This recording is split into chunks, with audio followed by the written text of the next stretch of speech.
Adoption of the agenda. Move to approve as printed. Second. Motion's been made and seconded to approve the agenda. All in favor, please say aye. Aye. Opposed, motion carries. Minutes of the previous meeting. Make a motion to accept the minutes of the previous meeting. Second. Motion's been made and seconded to approve the minutes as presented. All in favor, please say aye. Aye. Opposed, motion carries. We have several guests this morning.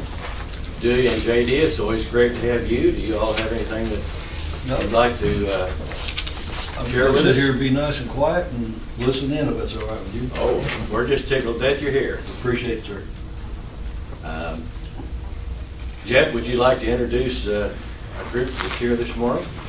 Yeah, we have, from MPUA, we have Hugh Lawson and Randy Norton, and also Paul Jensen. They are here this morning to present a peer review that I requested MPUA do of our utility. And I believe you guys, we've been working on this for probably 4 months anyway, 3 or 4 months, but they put a lot of hard work into it, have some very good recommendations, and I'll turn it over to them. Okay, thank you very much. Good morning, everyone. Morning. Thank you for accommodating your meeting time. I know it's normally would have been on the 3rd, so that everyone could be in attendance to participate in this presentation. As Jeff stated, my name is Randy Norton. I'm the Director of Business and Member Development for Missouri Public Utility Alliance. I'll herein call it MPUA. So not to have too many words, I'd also want to introduce Buell Lawson, who is Chief Operating Officer, MMU, Missouri Association of Municipal Utilities, an organization under the MPUA umbrella, and Paul Jensen, Utility Advisor, and I refer to him as a utility freedom fighter in his methodologies to assist utilities to work towards better operations. As Jeff stated, he requested, as with Marshall Municipal Utilities being a member of MPUA, we do provide the service of what we call a peer review. And in the peer review is where we ask one of our other members, and in this case, it was Chuck Bryant, who is the general manager of the city of Carthage, who assisted us in this evaluation. As well, I would recognize Paul Jensen as a peer member, and not only that, some of you may recognize Paul as a prior general manager here at the city of Marshall Municipal Utilities in the past, combined with the experience of the other people on the MPUA staff who provided this information. So the presentation today, I will work through it. I will go through the commendations quickly and the recommendations to a little bit more depth for the benefit of everyone, but I will not burden you with too much time on belaboring on the subject. For starters, I would say congratulations to Marshall Municipal Utilities. Mr. Bergstrom, you and your staff, you run a very excellent ship here, very tight ship. With this type of review, we are happy to provide recommendations that are more high-level tweaks and adjustments to an already well-run situation rather than making recommendations of, boy, you need to fix this. Very good work is being done here with Marshall Municipal Utilities, and again, please extend to your staff, Jeff, job well done. So in going through some of the recommendations and the results of it, first I would focus on the electric department, which we present commendations, quite actually. Marshall Municipal Utilities is a member of the Missouri Public Energy Pool, and they do receive credits as being part of MOPEP, and they utilize those credits for maintenance of the generators that are used to boost the generation of the power. So that's a very wise move, and we commend them for that. We commend the electric utility for having performed a definite cost of service study. A cost of service study is a very in-depth study of how much it costs to provide that service to your customers. And so when that is done, we see that as a very efficient service of providing that judgment that in fact that those rates are being adjusted in an area that is that is very fair and equitable to all of the ratepayers, that they are paying for the cost of the service. Also, we commend Marshall Municipal Utilities that are looking at the investigation of the time of use rates. And this is a tendency in the industry to move towards developing a billing system to where the rates are adjusted based on the time of use. And it provides for a more equitable delivery and rate distribution. Marshall Municipal Utilities is looking into time of use rates and investigation. We commend them for that. The other commendation we provide is on the electrical loss, and they keep it consistent under 4% on the distribution system as far as electrical loss, and that is very impressive. That means a lot of high-level conscientious work is being performed on the electrical distribution system to minimize electrical losses. Therefore, they're capable of being used for the customers rather than simply lost to the world. So no recommendations particularly on the electric utility. Very good job on the electric utility. The next component I would like to address is the water department, and likewise a cost of service study was performed with the water department and provide commendation for that. Getting into two recommendations on the water department, the water loss assessment is actually excellent. You know, the average water loss is determined by American Water Works Association as 16%. Marshall Municipal Utilities is looking at about an 8% water loss, which compared to other municipalities and other water utilities, that's doing very well. What we do recommend is that be monitored monthly. That 8% is an annual figure.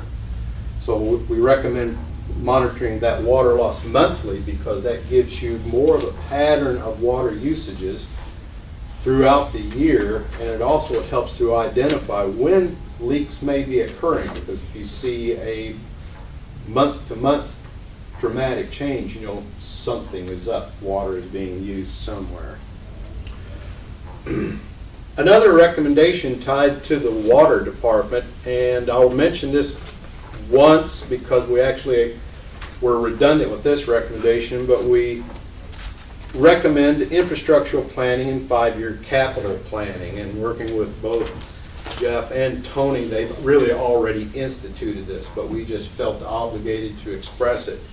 With the public utilities, it's wise to look long-term as much as you can to try and evaluate what assets are going to need to be worked on or replaced, what are going to be the industry trends, what are going to be the regulatory trends, and try to look out 5 years, and even to some extent, I'll mention here, even beyond that as much as possible, and to develop capital planning to plan for those projects ahead of time. The next department is the wastewater department, and the one recommendation on the wastewater department is one I've already mentioned. It is recommending the infrastructure planning and 5-year capital planning. Likewise, it's with all the utilities. We do encourage longer-term views on planning, infrastructure planning, and the financial planning to ensure smooth transition over time. Likewise, presently, the wastewater system is undergoing a project and under consideration is various forms of ways to finance, and that's something I'm available to discuss today to some extent, because I know there's probably interest in ARPA funds, IIJA funds, or the possibility of financing that project otherwise, which there are options as well. The next section I'd like to talk about is the IT and broadband department, and I hope if they're present today, they're quite a rock star. Back there. There they He's are. hiding. Our commendation for the IT and broadband department, and this really extends to Marshall Municipal Utilities and the City of Marshall, and a commendation on this on what I call the economic development planning. There is about to be a huge boom with broadband expansion.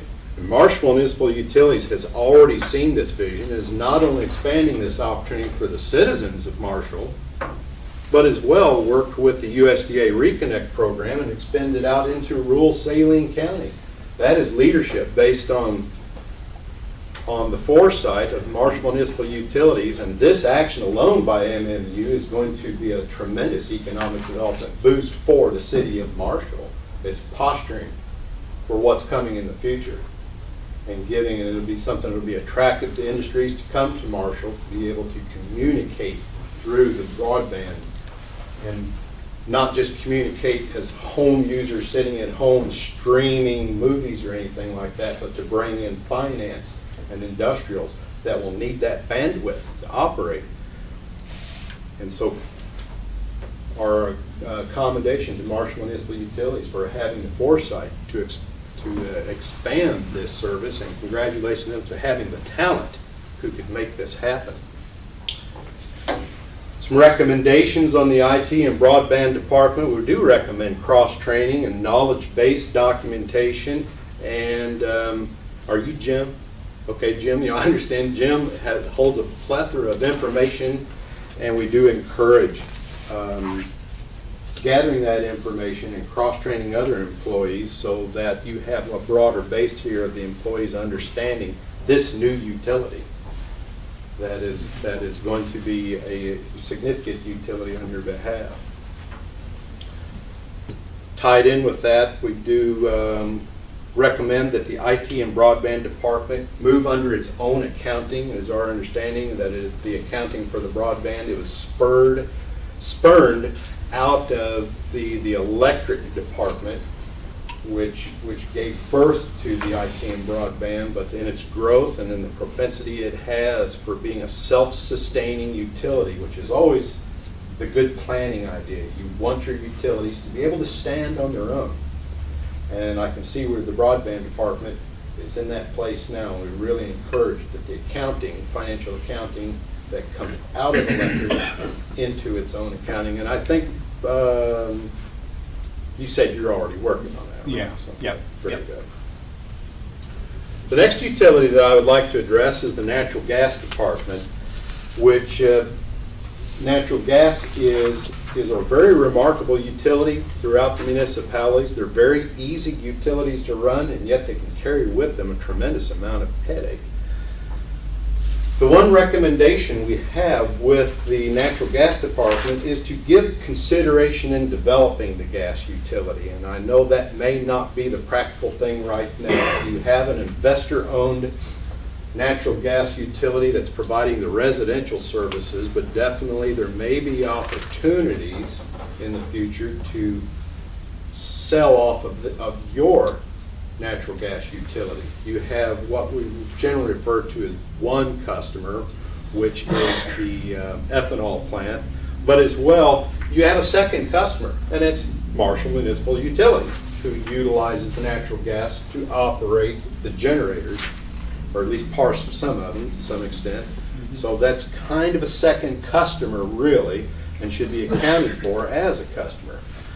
But in having that utility, we noticed that over the years, it has had a general loss, even though not an operating loss, but once you consider depreciation, financial loss.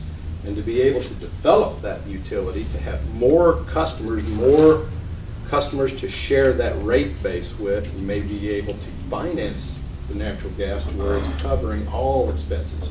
And likewise, the natural gas utility is under the accounting of the electric utility. And we encourage that it be separated out to maintain financial transparency and clarity on each separate utility striving, working to be able to stand on its own. Those are the recommendations that are tied to the specific utilities. The remaining recommendations are tied to governance and financial. We commend you on your human resources. Marshall has an outstanding human resource program, and the staff here is it's well staffed. You have low turnover. You have what I have what I describe as a high morale, a staff with a high happiness factor. And that's a reflection of good management based on the board of directors and good management based on Mr. Bergstrom and his staff.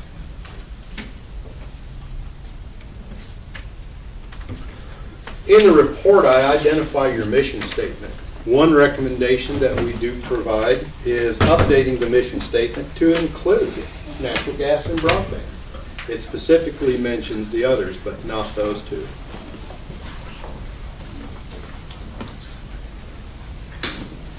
You have a stellar human resources policy, and it's expressed in the quality of your employees, and it's expressed in the quality of their work, which is expressed in the quality of your utilities.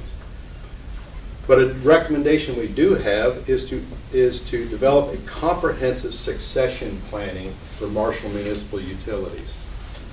As time goes on and people tend to leave positions and you can foresee the positions being emptied, and this can be particularly applicable to the more managerial and executive level positions, but have a succession planning program to replace people as they're getting ready to retire. Helps to keep consistency in the policies and the management. Likewise, even with staff. If you see where staff turnover may be coming or may be problematic, having some sort of succession planning mechanism to ensure that you're attracting the talent that's worthy of working for Marshall Municipal Utilities.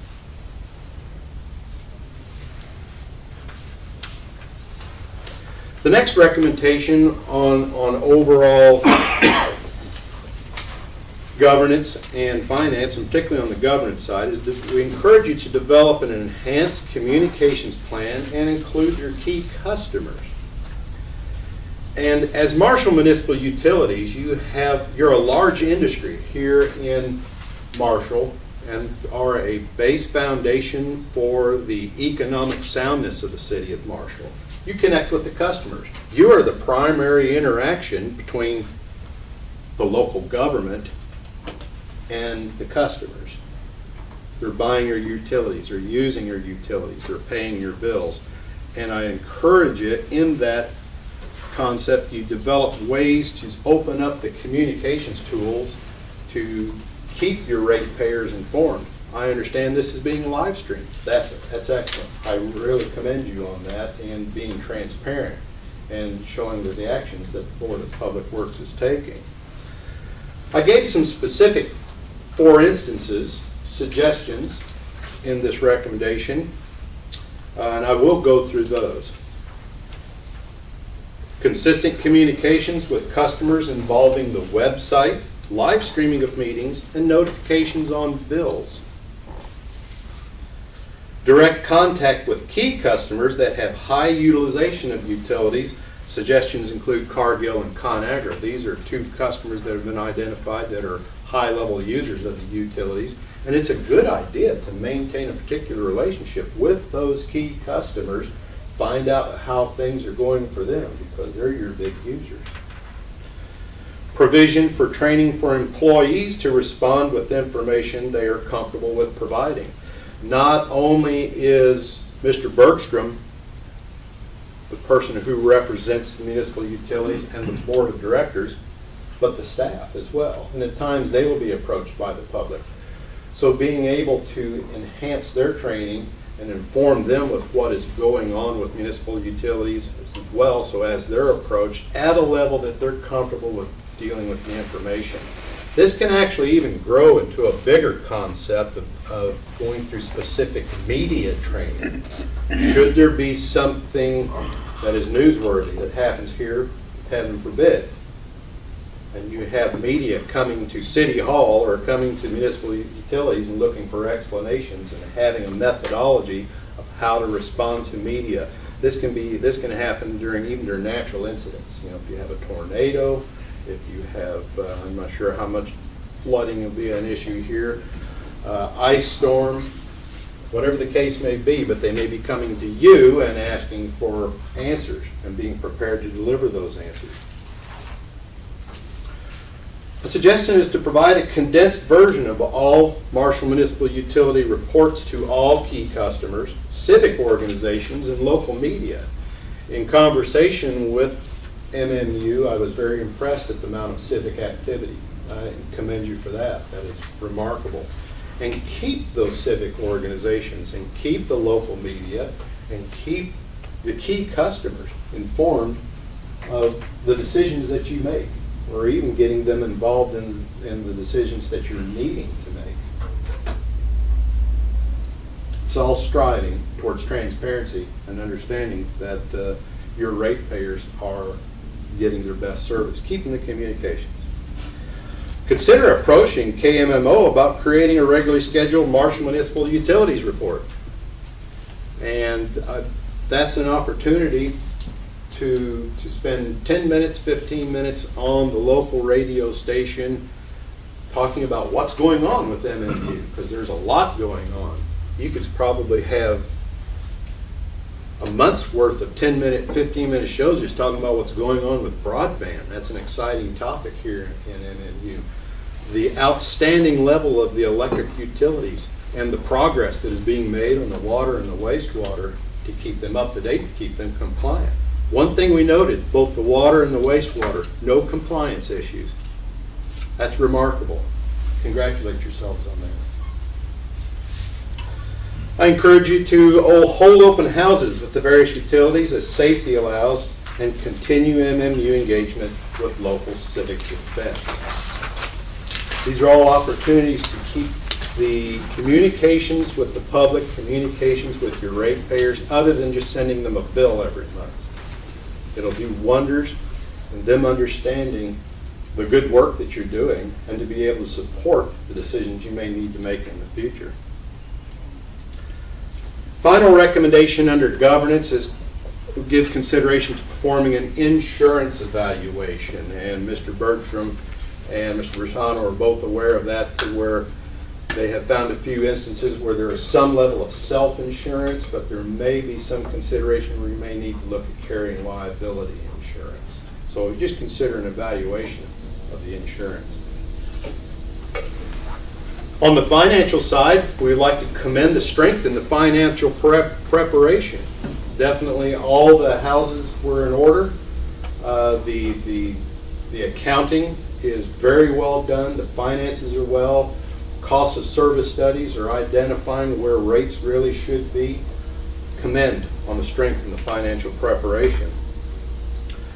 Once again, I repeat, in the financial side, infrastructural planning connected with a 5-year capital plan. That is something to give consideration to. Give a recommendation to consider visionary planning, and this really comes back to the Board of Public Works particularly, and General Manager Mr. Bertram. Visionary planning beyond that 5-year mark. Where's Marshall going? What's the tendency of the demographics? Are people moving out? Are they coming in? Staying about the same? Do you want to attract new industry into town? This is kind of more of that visionary planning, which then connects into the infrastructural and the capital planning, where you can figure out where rates need to be in order to achieve those goals. So it's setting out a compass. As the board of directors, you set the compass for where Marshall Municipal Utilities needs to go, set the goals, and then your management will take the ship where you need it to be. And that is that infrastructural and financial planning on taking care of the rates and taking care of the expenditures. My next recommendation is we recommend identifying and clarifying billing line items. This is on your customers' utility bills, coordinated with the new billing softwares. Our understanding, you're working through Tyler Technologies to update your billing program. And looking at some of the older bills, it would be good to be a little more clear and clarifying to the ratepayers the line items, what they're for, and identifying that which is part of the cost of service, and that and the other parts which is assessed upon them, which would be like the pilot. And clarifying where those come from and what those are for as a separate line item. Again, this comes back to transparency to your ratepayers, so they understand that they are clearly seeing I am paying for the cost of service and I am paying for for this line item, and if there's other assessments that are coming on, that they see clearly what those assessments are for. The next recommendation is probably one of the stronger ones. And there's definitely a strength in the financial planning and preparation with Marshall Municipal Utilities, but we do recommend you develop a formal cash reserve policy. There's no definite policy. And when you're dealing with utilities, I commend the fact that there is reserves. That is great. And when you do the cost of service study and you're doing the infrastructural and 5-year planning, you're seeing where do we need to build up a reserve for our planning and what do we need to keep in reserve in case something bad happens. And that's what reserves are for. Reserves are for when those bad things happen. And so you can evaluate with a formal reserve policy, you can identify what the reserves are for, to what levels we're funding the reserves, and to what the utilization can be opened up and used for. This allows for, again, transparency and clarity of understanding how much you have in reserve, and what those reserves are there for, and what they can be used for.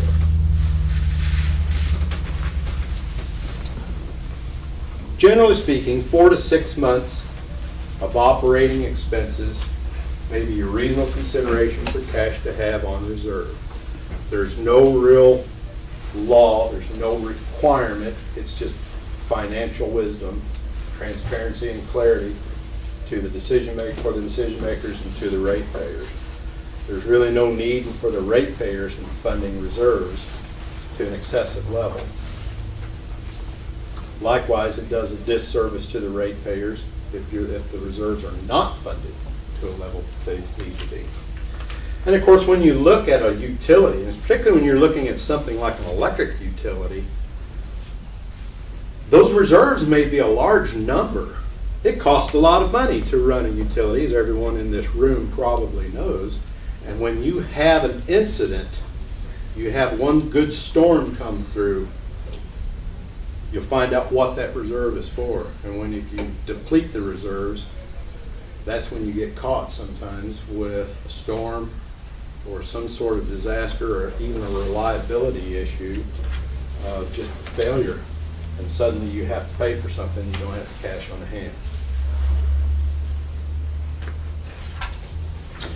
Our next recommendation kind of somewhat ties into the cash reserves, but we recommend developing a policy and evaluate the practice of providing interdepartmental loans. That is a not uncommon action that is done. However, the base foundation for the Board of Public Works is to see that the reserve levels are there to service the utility that they're tied to. And it is a handy thing.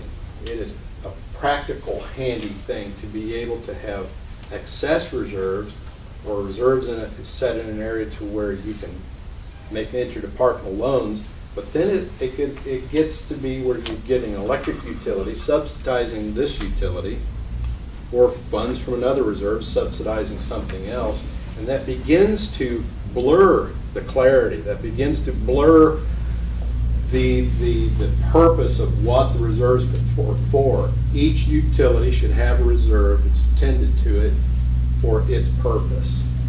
And when you get into the banking business within yourself, it tends to get a little addictive, a little too easy, and can cause some clarity issues and some transparency issues with the ratepayers and with the accounting of it. So it's not saying we recommend you eliminate, but we do recommend you evaluate the practice of providing interdepartmental loans. The most foundational thing is you want to strive for your individual utilities to be able to stand on their own. That's a function of rates. Fair and equitable rates. If the rates are too high, then you probably have to look at expenses.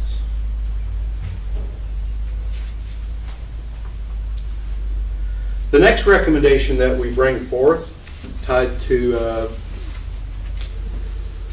the financial side of the comprehensive financial side of Marshall Municipal Utilities, is I would encourage you to consider discounts to city facilities instead of the free service.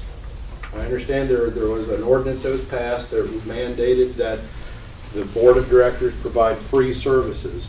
And we recommend that you actually look to providing that as a discount, not as an absolute free service, and develop something of what a city rate, which may be discounted from other rates. It's based on the same concept of establishing a cash reserve policy and separating the IT and broadband and separating the natural gas accounting out of the electric department and identifying Marshall Municipal Utilities as a customer of the natural gas department.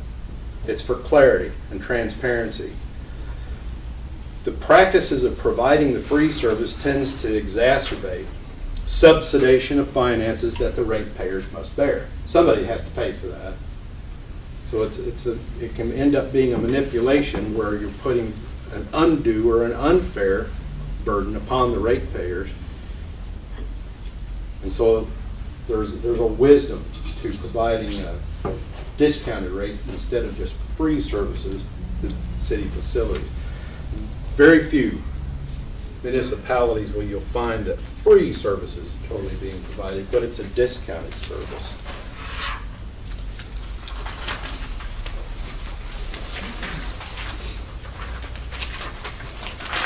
That is the closer of the recommendations that were specifically tied to the 5 utilities, the governance, and the finances of Marshall Municipal Utilities. Again, I commend Marshall Municipal Utilities on excellent management and excellent decision making. The final message that I would leave with the Board of Public Works is when you look at around the state of Missouri and you look around the nation actually, if you see an excellent city with excellent utilities, with happy employees who are sticking around because they've got the high happiness factor, things are well run. So far I'm describing Marshall, aren't I? It's because that city has a Board of Public Works. If you look at the tendency of municipalities that do not have a Board of Public Works, it's usually not as pretty of a picture. So you have a great responsibility and a fiduciary responsibility as the Board of Public Works, and I encourage you to be the Board of Public Works.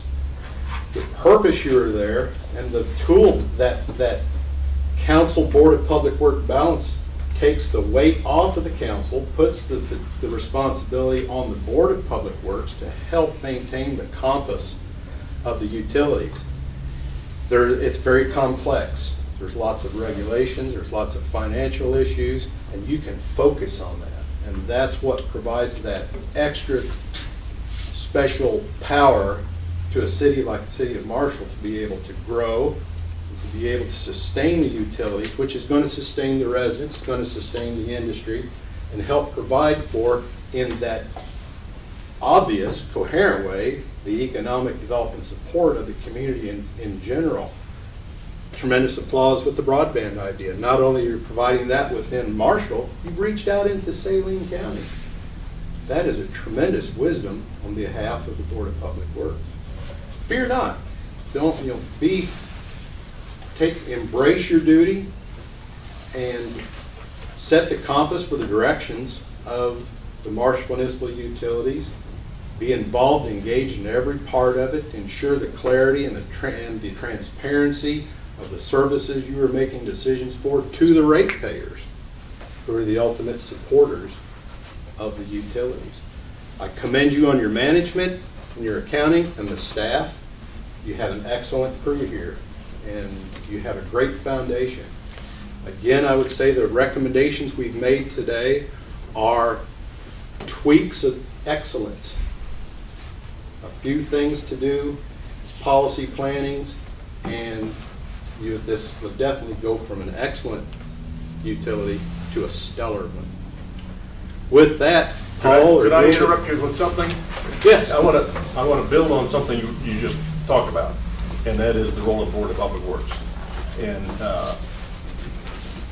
you four guys are the Board of Public Works for the city of Marshall, and you've got a tremendous responsibility, is to provide reliable, good, high-quality utilities at the lowest affordable cost, lowest reasonable cost. That's in your mission statement.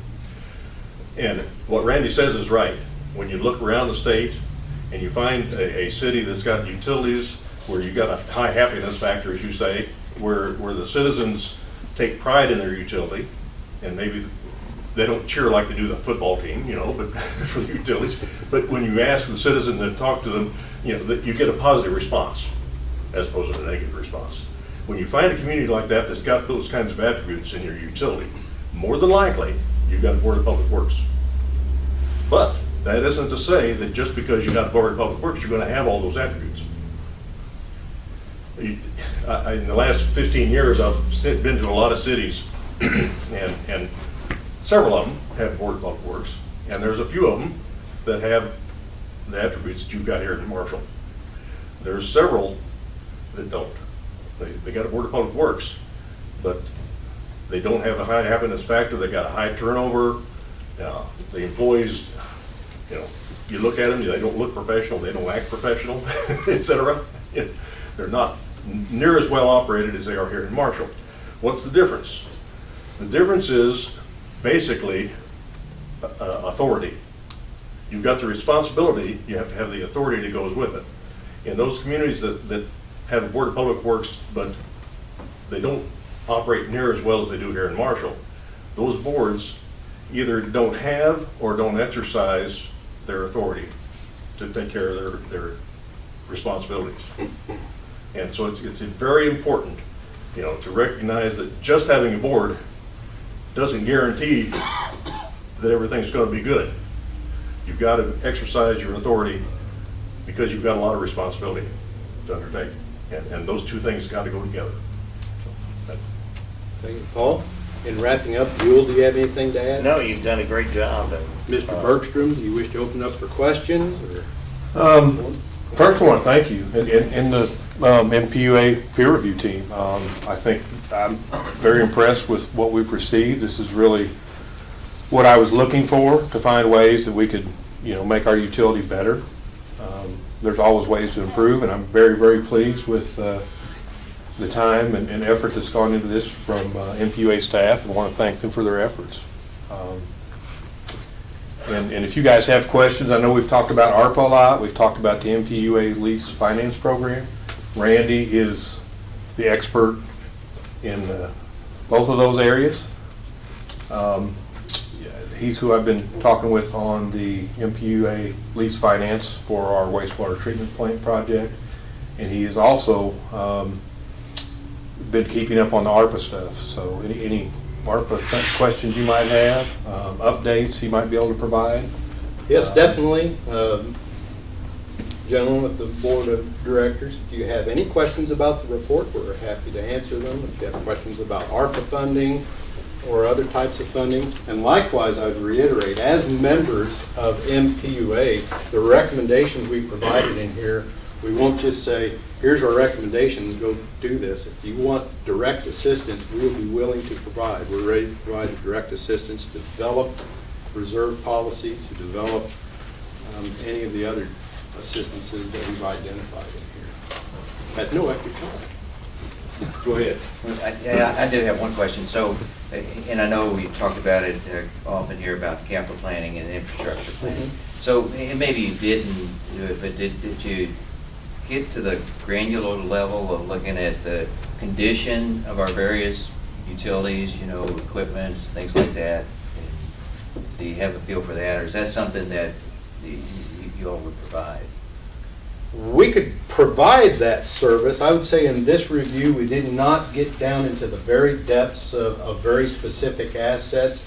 Generally speaking, and Jeff definitely speak up if I get offline, we can see where everything seems to be pretty well in shape.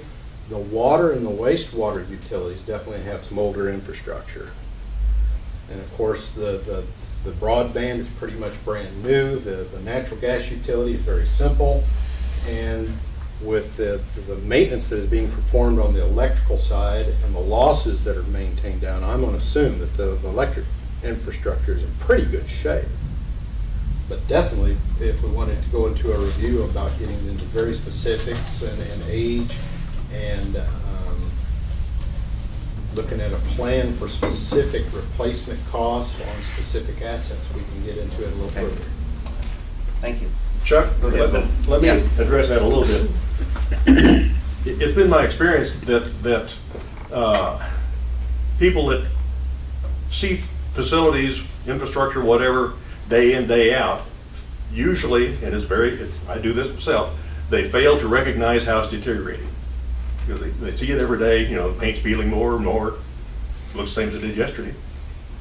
But they fail to see that unless they're tasked with a specific job of, all right, let's assess the condition of our equipment. And I think that ought to be done periodically, where you think about that rather than just driving by something. To hire, you can hire someone from the outside to do that, but they're not going to know all the intricacies and that pump there that runs a whole lot more than this pump over here, but they're identical. There's something's wrong here. They're not going to catch those kinds of things. I think it's better done in-house myself, and by tasking employees to specifically think about the condition of the facilities. And that's exactly what we would do. We would work with your staff, because they're the ones that know. Right. And I think, Chuck, being newer on the board, a lot of that is addressed in our department reports, annual department reports. Staff evaluates every piece of equipment. They report the hours, the mileage, the year. Reports on facilities are in those. And that may provide a lot of what you're looking for. I think we already do that kind of internally. And then externally, they do the owner supervised plan on the water side. We're due to have a electric system study done again, which would be more at the higher level facilities. But we do have annual reports that look at pumps in buildings and facilities and do those annually in trucks and equipment. It covers a pretty broad coverage of what is in each department and what those needs are. Because I will just say, I do think that recommendation on that infrastructure planning and capital planning is excellent. And we've started to do that as well. I think we've expanded that out to 5 years. Some of that's done, again, in different departments. I know the electric system study, that looked out probably 15 or 20 years, the last one of those we had done. I think we're due to have one of those again. It's in our budget. Grant just finished the owner supervised plan on the water side, and then we've actually gone, when Tony came aboard, to a 5-year capital plan. That's still kind of a work in progress with staff. We've got a lot of newer staff, but that's something that we feel we need to expand on as well, and I was kind of glad to hear the peer review support kind of the direction we were wanting to head anyway, so. Thank you. Any other questions from the Board of Public Works? I had a question regarding, and I guess it's maybe as much of a comment, but maybe a question too, on developing and evaluating the practice of providing interdepartmental loans.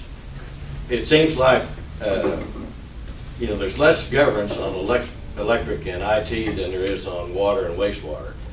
We're always dealing with EPA and DNR. All of a sudden out of the blue, they change the regulations and you gotta comply with them. Well, that may mean a several $1 million upgrade. So I guess my question is, it seems like we're always playing catch-up in those two departments. So how do you ever build a cash reserve when you're always doing that without forcing an increase in the rate to make up for it? Does that make sense? Yes, it does make sense. And that is where the 5-year planning and even the kind of the longer visionary, trying to see what's coming. And the real gamble, and you've exactly pointed out, is dealing with the regulatory issues, particularly on the wastewater side. I've often described the wastewater side as the one that's going to be the snake that bites you in the ankle, because that has very strict requirements. It comes out with a new permit every 5 years, and assume when you come out with a new permit, you're looking at a multi-million-dollar upgrade, which you may be looking at trying to figure out financing, whether it's internal or external, for 20, 30 years. 5 years later, a new permit comes out, and you gotta buy a new house. It's like buying a house, mortgaging a house for 20, 30 years, and then you gotta buy a new one every 5. And so, that's the gamble part of it. But definitely looking at the logical planning of where you see things are going and working, striving towards the individual utilities standing on their own, and looking to keep on the reserve side funded to where you can anticipate reasonably what is coming, and not spending so much time flipping funds around and loans to there. The other side to that is, particularly when there's no reserve policy that addresses that, and we're making it into departmental loans, that gives the appearance that those funds can be obtained for anything. And so developing the policy that says this is the electric reserve, this is the water reserve, this is the wastewater reserve, and keeping a definite plan on what those funds can be used for, and not using to finance projects, keeps a much more clarity, much more understanding and transparency, particularly with the ratepayers, and understanding what those funds are used for. Follow-up question there. Well, and let me just add to that, the beauty of the 5-year, and why, one of the reasons why we made that recommendation is you're gonna see in the regulatory front, Jeff and his staff are gonna hear from Randy and I and the MPUA staff what's going on because of our advocacy efforts on your behalf of what's happening. Those things happen, they don't happen overnight, so they're 3 or 4, we'll know 3 or 4 years out, we'll start seeing a trend toward, we know it's heading in this direction. That should show up in your 5-year plan, your 5-year planning and things of that nature. So that's again the importance of that 5-year plan, and doing that planning and adding a year every year to that plan, because that'll help you build toward the changes that you need to make. So. Follow-up question, do you have other utilities or do you have recommendations for what those reserve amounts should be for departments? Yes, at least we can work with Tony and Jeff on the planning of where those goes to, and you can, I think, for instance, you've worked with Chuck at Chuck has Carthage sent me in some. looking at other municipalities' policies to use as a model. And it really comes down to, what do you logically see as what is going to be our needs, and what do we want to have enough funds for in case of the tornado, in case of the incident, and you kind of, you set that. But definitely working with MPUA with your staff, we can help assist with guidance on setting those reserves, and that can be compared, bringing in the wisdom of the other membership, the peers, as well as just the wisdom of the staff and the wisdom of the industry as a member of the MPUA. Thank you. You mentioned 4 to 6 months. Yes. That's for each department. Yes, sir. And that's a rule of thumb. Rule of thumb, Yes, it is.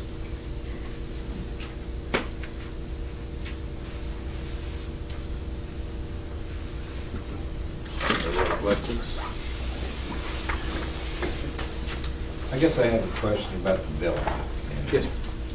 You mentioned the rates we charge for our normal consumption Mhm. versus the rates pilot, everything else that goes on our billing. You mentioned maybe a better explanation of what that goes for on the billing, is that correct?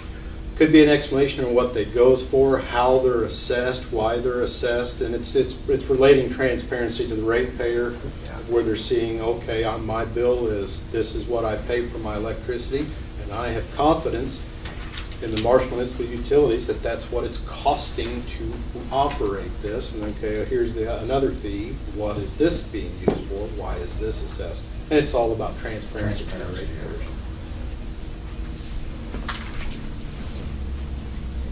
Any other questions? JD or Josh or councilman and councilwoman, do you all have any questions you'd like to?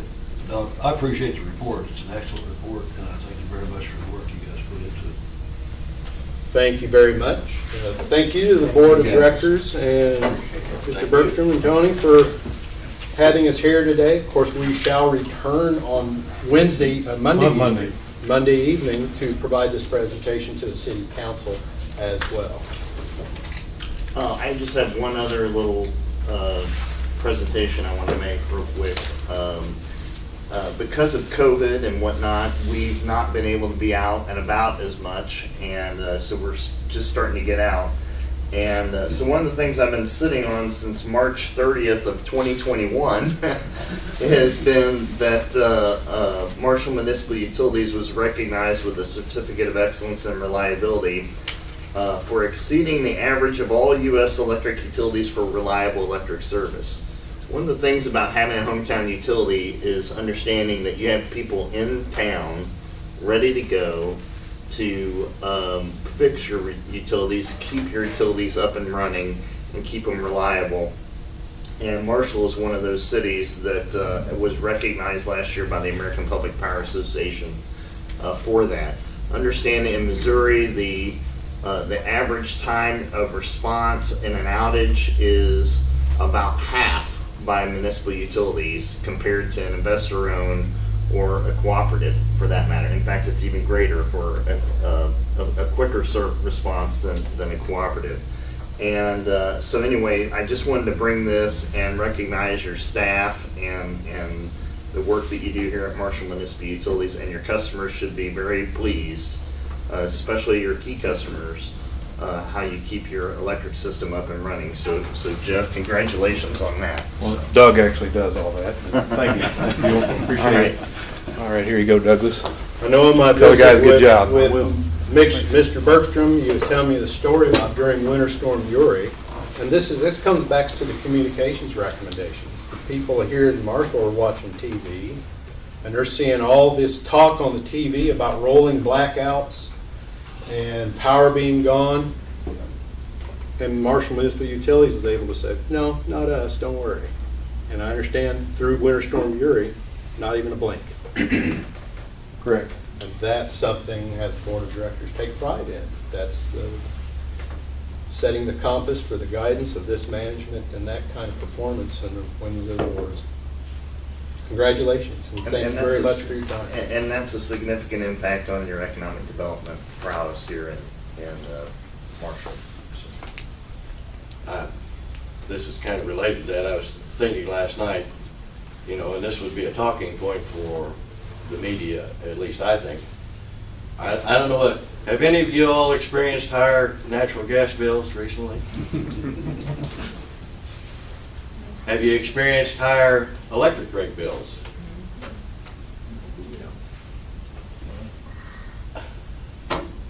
I mean, it's just, and I think that says a lot for our utility company is that, with everything that's going on, gasoline's going up, food's going up, everything's going up, but the electric rates haven't gone up, your water rates haven't gone up, your sewer rates haven't gone up. I think it's a real plus for our community. But it's something we don't really express, and most people don't think about. The only thing they think about is when they see a big increase or whatever. That is a very good idea. And even going beyond just expressing that there wasn't an increase, it was expressing we evaluate this constantly and there's no need for a rate increase.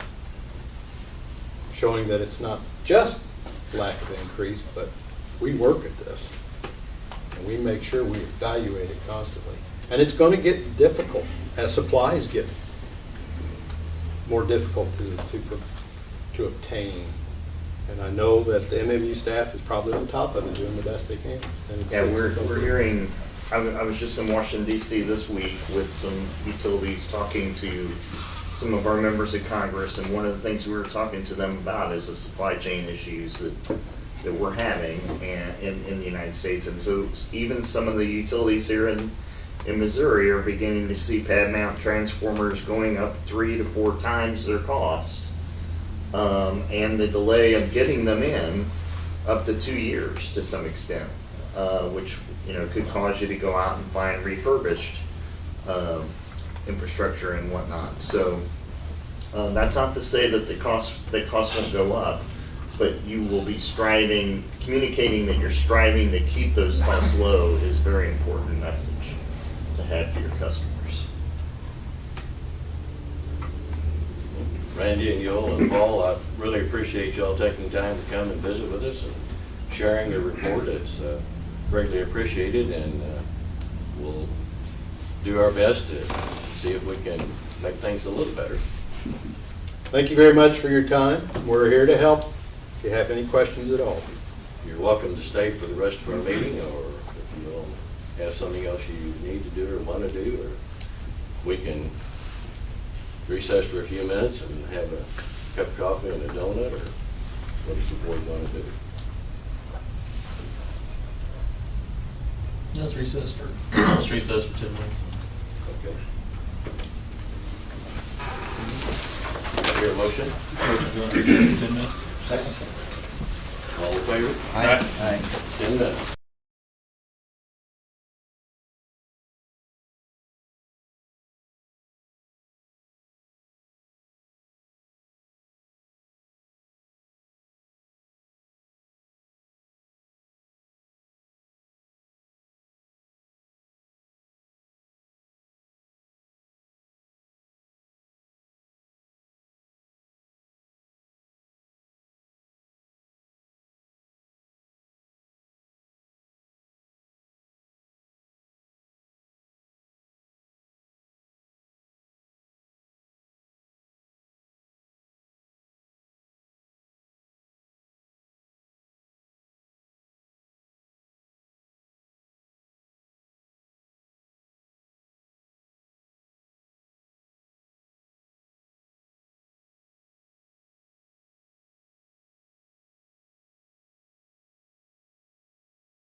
First, Mark. Good morning, gentlemen. Don't have a lot to add, just a couple things. The Southeast Substation project's moving on pretty good. The issue with the breaker and the test station plug, we did get that resolved. That's been taken care of. The switchgear cubicles have been energized. We began testing breakers over SCADA. We did have a little issue with the existing circuit switcher, with some wiring issues and things. We've got a plan to get that taken care of, working on it now. We plan to finish testing next week and potentially put that sub back in service by the end of next week. The only other thing I wanted to mention, the man lift, the single man lift that we ordered last July, got delivered Tuesday, so we do have that. And you guys are taking that. And the only other thing, I think that's about all I had. So if you have any questions for me, I'd be happy to try to answer them for you. Any questions for Doug? No, thank you all for helping out the baseball team. High school appreciated. Good. Thank you, guys. Cincinnati. Thanks for winning awards and just kicking butt in general. Thank you. Appreciate that. Appreciate it. Was that the I'll pass it on. backstop net? Yeah, that they need to put up for the Yeah. season started. Good. Thank you, Doug. Travis, you're up next. Good morning. Morning. Morning. Just an update, that condensation return system for the boiler,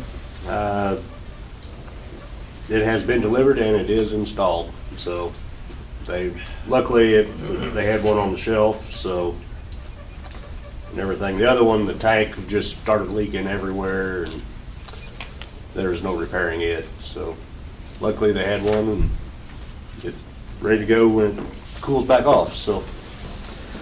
But anything else, I'll happy to answer any questions if you have any. Just trouble getting your media in? Yeah, they showed up one day and first question was, well, is the media here? No. It's like, okay. Are we gonna have to jackhammer any of these filter media or anything? I said, I don't know, it's been in there over 30 years. Oh, well, that's probably gonna be the case. We don't have any of that equipment with us. And it'd be several weeks before that's gonna be here. It's like, but we can go ahead and start if you want. No. So there's gonna be a few more weeks before they're planning on coming back. And he said that everything should be here before we even show back up. It's like, that's gonna be a good thing. Thought it would have been there at that time. You would've thought so. Did we order the media or they? They did. And they didn't know it wasn't here? Apparently not. Kinda strange. What? That makes no sense. I know. Why are you gonna mobilize to a spot where you don't have anything ready? Good question. But yeah, they Did you came ask with, them that? I mean, didn't make any sense to something to me ask either. them, like, what are you doing? You know, I don't wanna get a bill for that. Exactly. Well, I'm not gonna pay a bill for that. No. As long as they know that, then. Well, that was a bid amount, so, I mean, it'd have to be a change order, and that won't be approved for them Okay. mobilizing prematurely. That's not, that's something on them. not That was my us. question. I'm like, that they ordered all that. I guess they had a direct ship to us. Way I understand it, it's supposed to be delivered right there on site. Yeah, it's a lot of material, quite good material, so. So, yeah, that there's agreed upon price for, and the only thing that may add to the cost, because you don't know, is if they have to jackhammer line at the bottom of the filters. Which we're pretty sure they're gonna have to. Right. I thought they, you know, that's just frustrating. You thought they'd have known that too. Well, exactly. Well, they did know it. I asked you right off the bat. They said, yeah, we're gonna need it. Well, yeah. When you bid it. So, Yeah. Sorry, that's just frustrating. Travis, was the motor from well full, the other one sent back yes. for repair? Yep. Yeah, that was the only one. Yeah, all the other ones are fine. Fine, good. Seems like we've had some of these every so many years.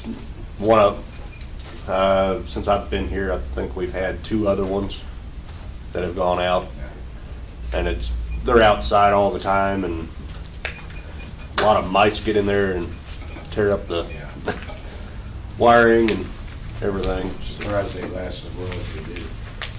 Yeah, which they say they're, for as old as they are, they're in really good shape and they can rewind them and put new bearings and stuff.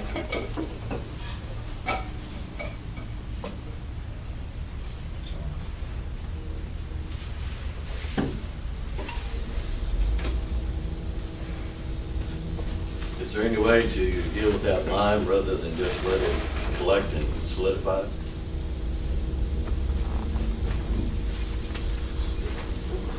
In the filters? In the filters, or, Well, I mean, were you gonna have to jackhammer it out?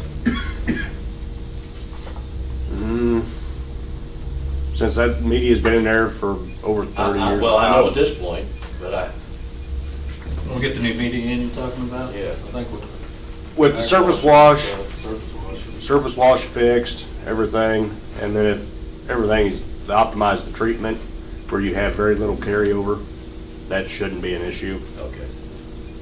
And then if we do regular media inspections, you can find that before that happens. Okay.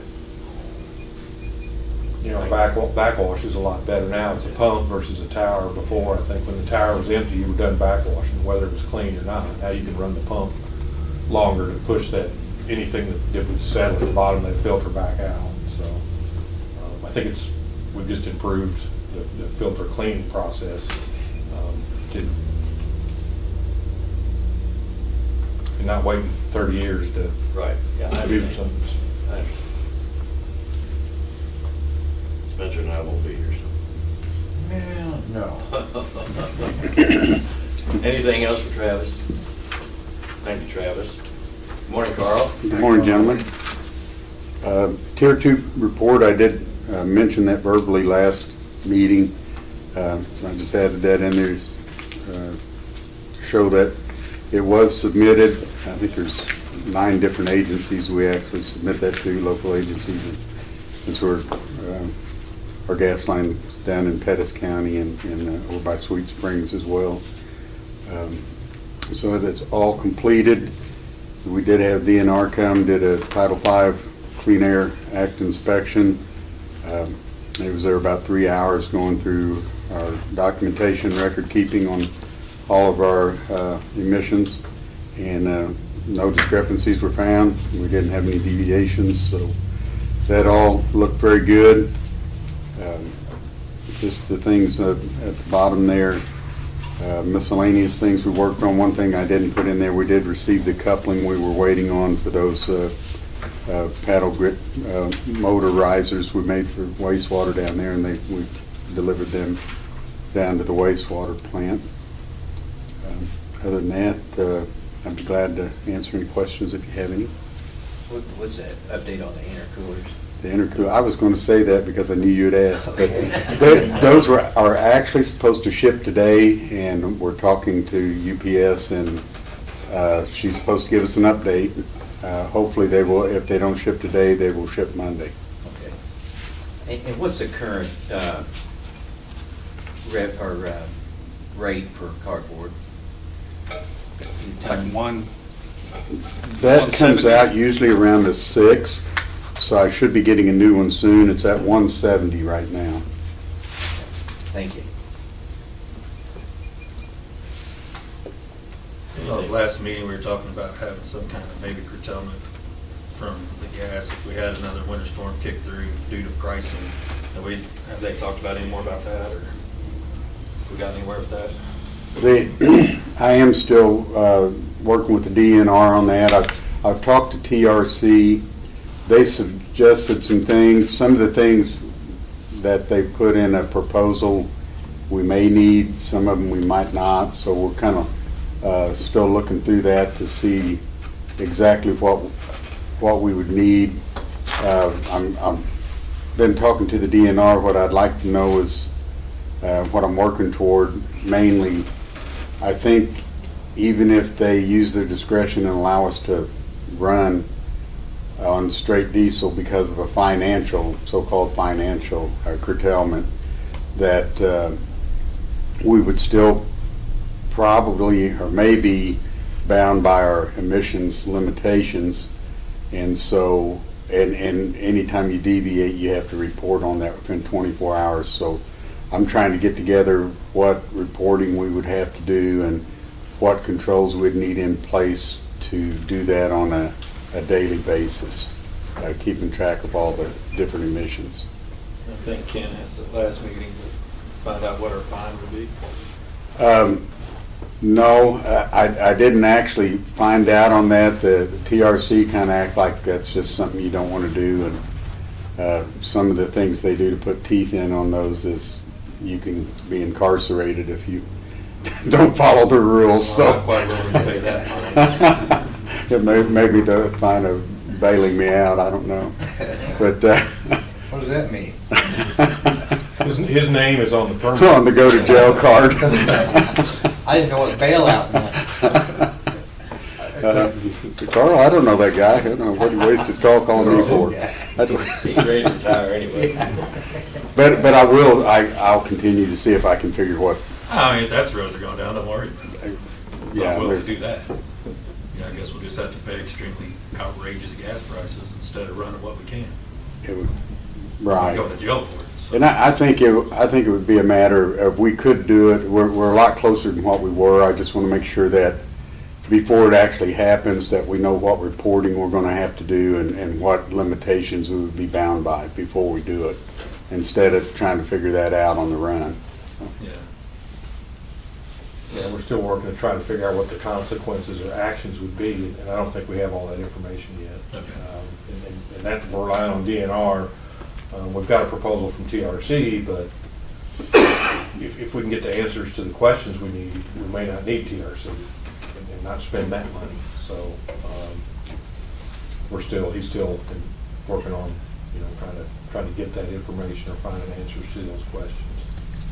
Because I think it probably won't happen this year, it may not happen every year, but I think we will definitely get in that situation again to where it will happen. And we'll hopefully be prepared for it at that time and be able to get authorization to do that and have all the reporting in place. Anything else for Carl? Thank you, Carl. Thank you, Carl. It's time for our star of the day. Morning, Jim. Morning. Not a whole lot extra to add. Did finally get some break in the weather. We've got had about 5 or 6 customers already installed, but we had to go back and bury the fiber. So we got most all of those cut up this week. Also started catching up on our list, waiting list. So we'll be busy digging as long as we can. Looks like we got some snow coming next week though. So also working on some splicing. Weather cooperated this week for some splicing on Watermill Road and a few other places. So guys are getting out, getting busy again. Any other questions? I'd be happy to ask. Contractor keeping up okay? What's that? Contractor keeping up? He hasn't started yet back from the winter break, but I suspect he'll be probably going next week. But he's still ahead of us, but we're catching up. Anything else? Thank you, Jim. Grant, it's nice to have you back. Morning. Morning. Just a couple updates. Reservoir 3 cleaning, American Inshore Divers, that's the subcontractor of Oceanic. We kind of put a tentative date as after April 30th to do the cleaning. That's just easier on equipment, pumping that stuff to the manhole. I don't want pumps to freeze and whatnot. And it's really hard on the divers to get out of that 50-degree water and then staying in 20-degree weather. So we're going to try to move to a little bit better climate for them. And the pressure washer, that ship date, we had a ship date of April 5th on that. Other than that, that's been all I got unless your board has any questions.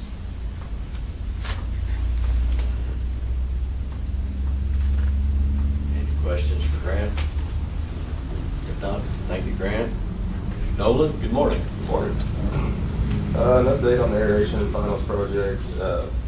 That is actually wrong. The mixers didn't show up. The pedestals for our mixers did show last week.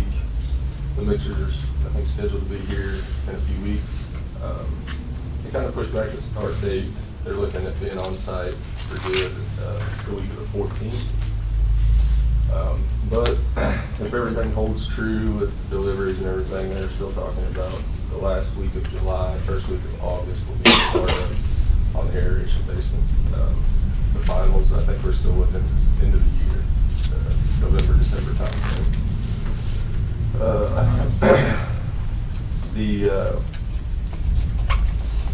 Been working with a couple vendors on the grit pumps to get those submersibles.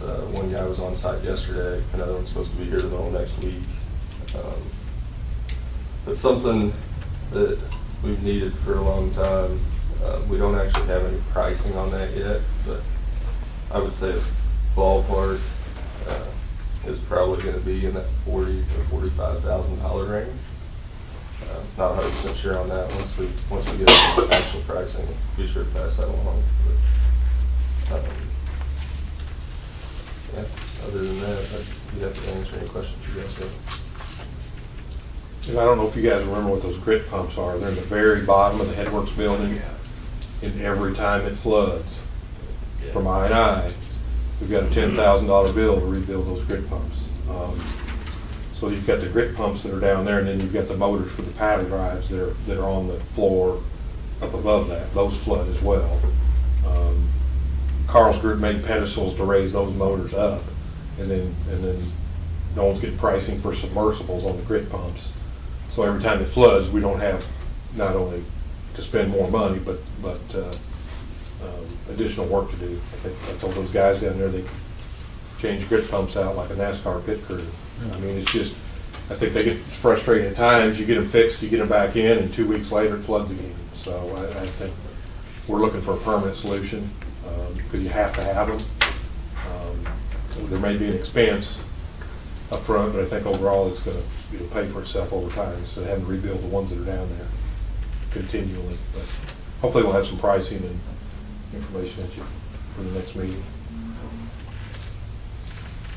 Anything else for Nolan or Jeff? Thank you, guys. Thank you. Megan, good morning. Morning. Morning. Just one quick update for the board. I put a note in your packet that our work comp renewal was a $60,000 decrease. Yay. Yay. Well, let me make you really happy. I mentioned that we were evaluating a quote from Missouri Employers Mutual. The savings with that one's gonna double. Wow. Their quote is actually $122,000 below our current premiums. So it's going to about cut those in half. And I think how we were able to achieve that, the process to get a quote with them is pretty in-depth. They will look at our operation and our safety program, figure out what they can give us credit for what we're doing and the trends they see. So I want to thank Tony. He helped Chase and I to provide information and all the details that we needed to get that, and currently working with the agent to get our work comp moved over to them effective April 1. Just want to let you all know that. Other than that, I'll be happy to answer any questions. It's nice to have news like that. Any questions for Megan? If not, I guess we're ready for numbers. Morning.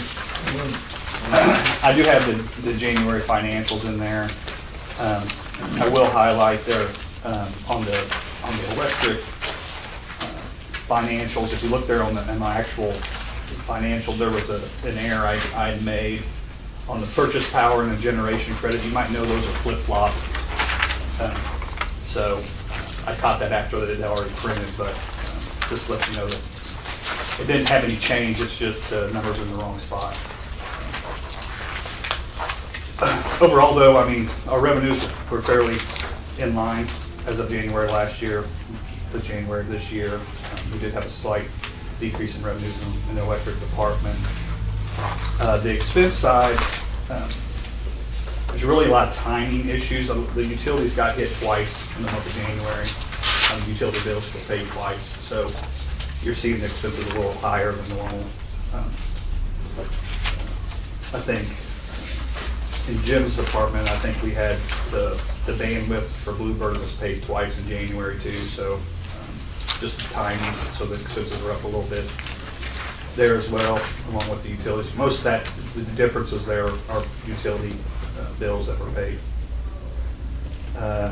Net income, we're down as a utility overall, but better than as of last year.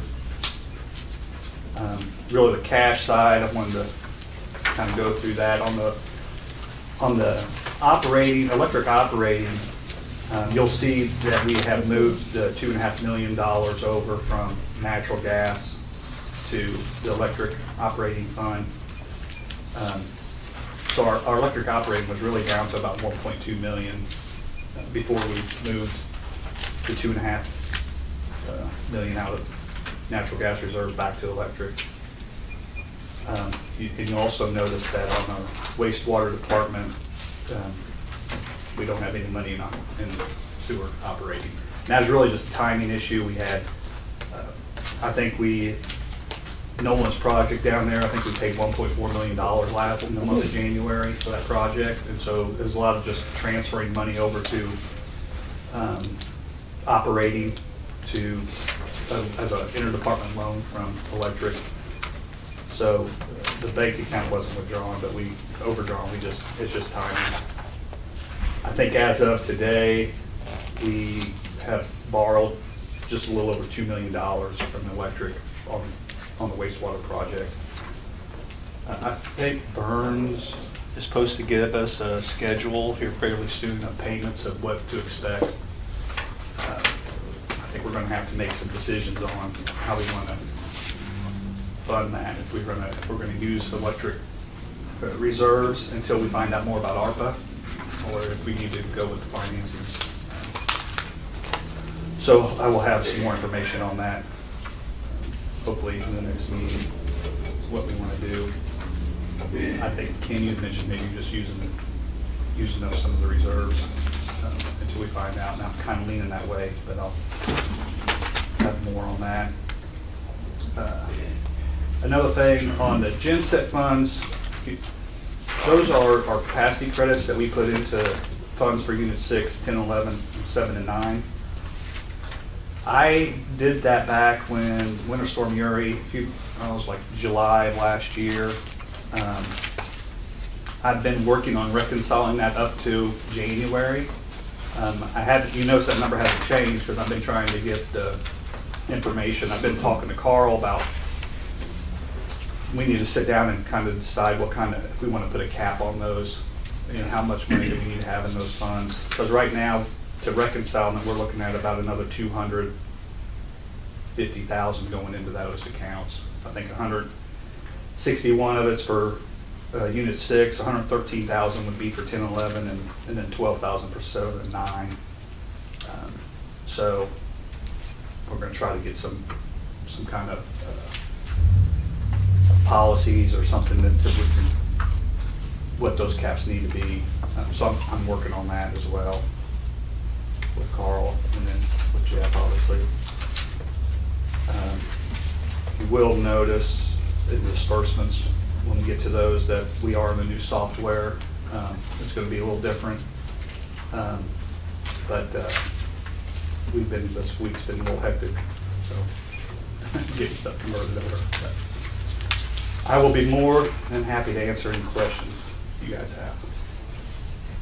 Tony, looking at the first page of the financial comparison summary, and in the expenses for year-to-date last year, electric was $8,370,000. This year-to-date, it's like 6.1, so we're down on expenses a little over $2 million. Do you know what's? That was the power plant. We were tearing down the power plant last year, that we had those huge expenses. All right. Yeah. Okay. Thank you.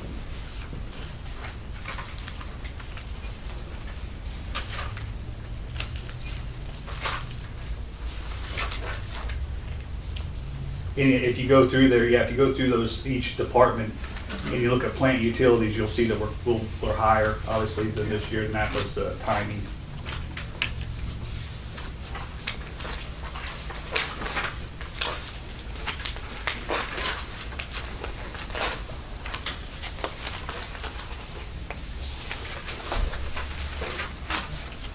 Any other questions for Tony?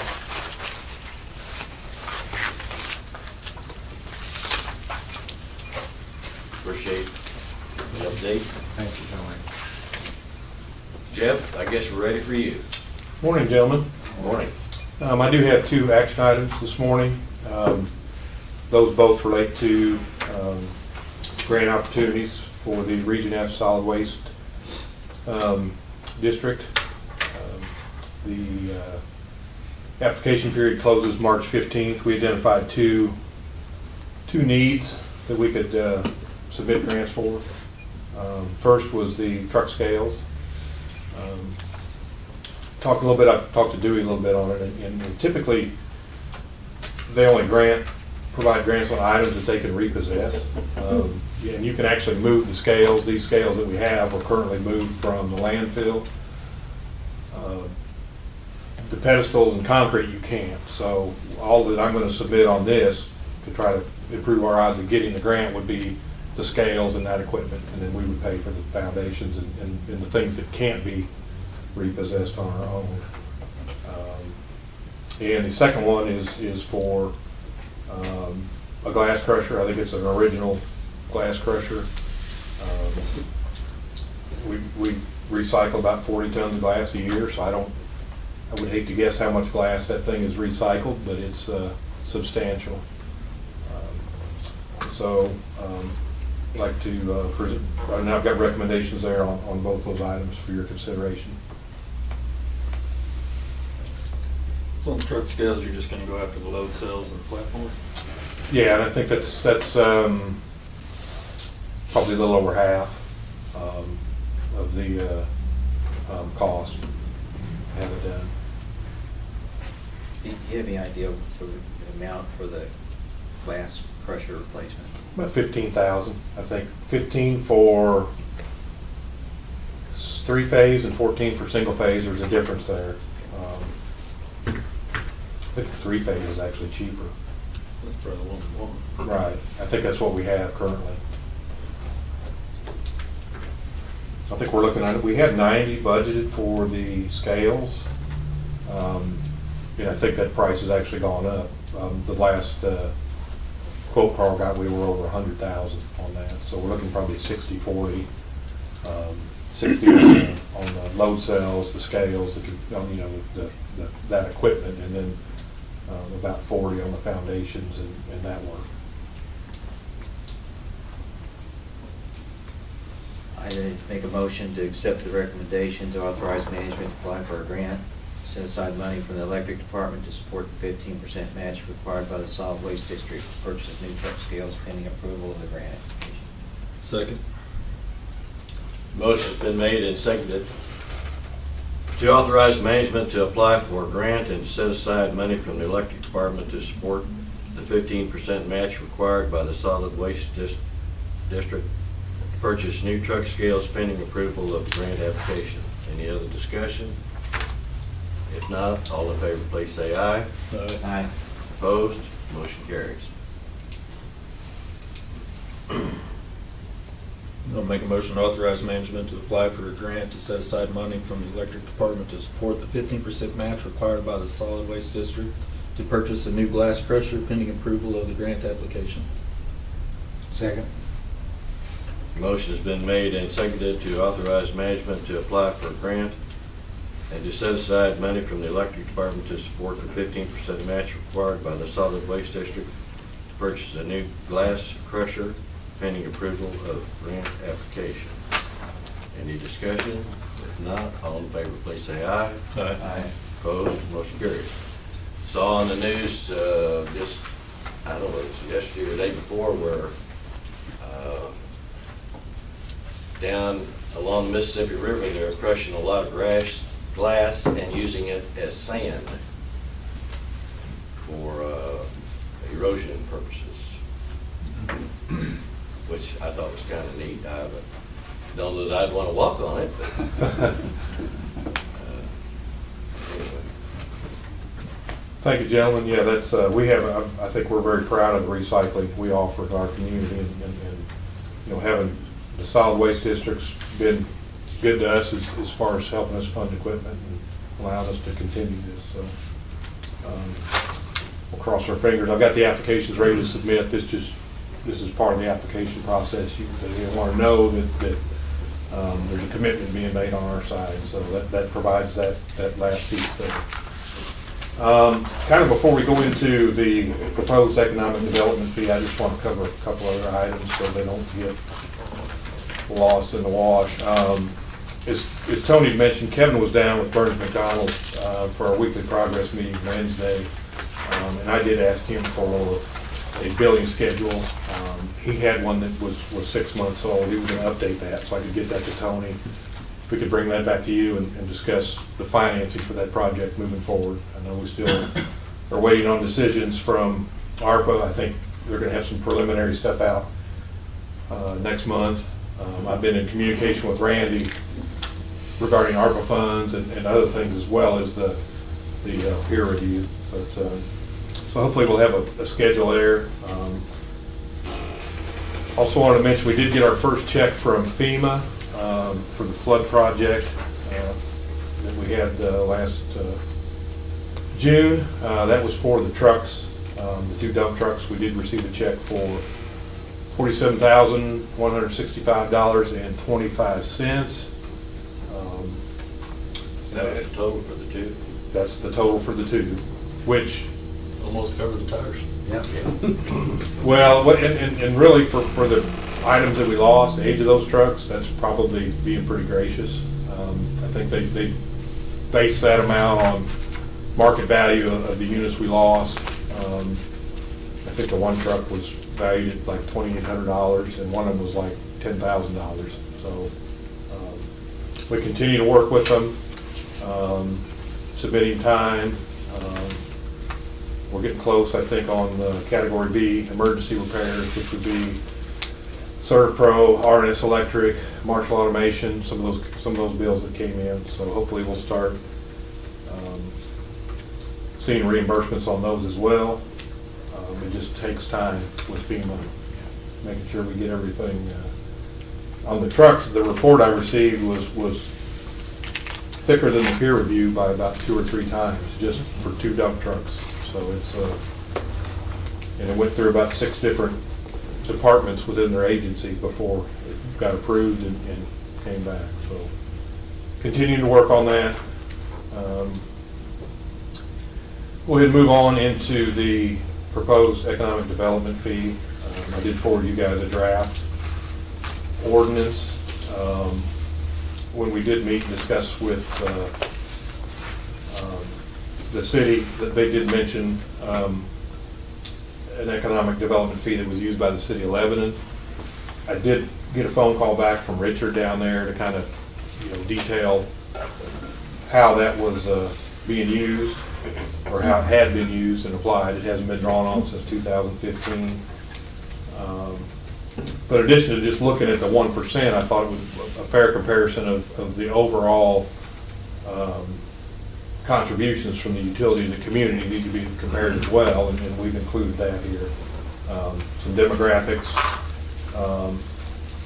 customer numbers, revenues, assets, and then pilots and other fees. So,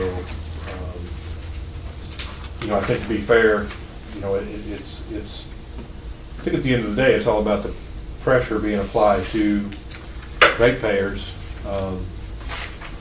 to do things other than utilities. And I think it's fair that utilities, do the pilot. If MMU were private, we would pay taxes. Since we're public, we don't pay taxes, and the purpose of a pilot is to provide for those funds.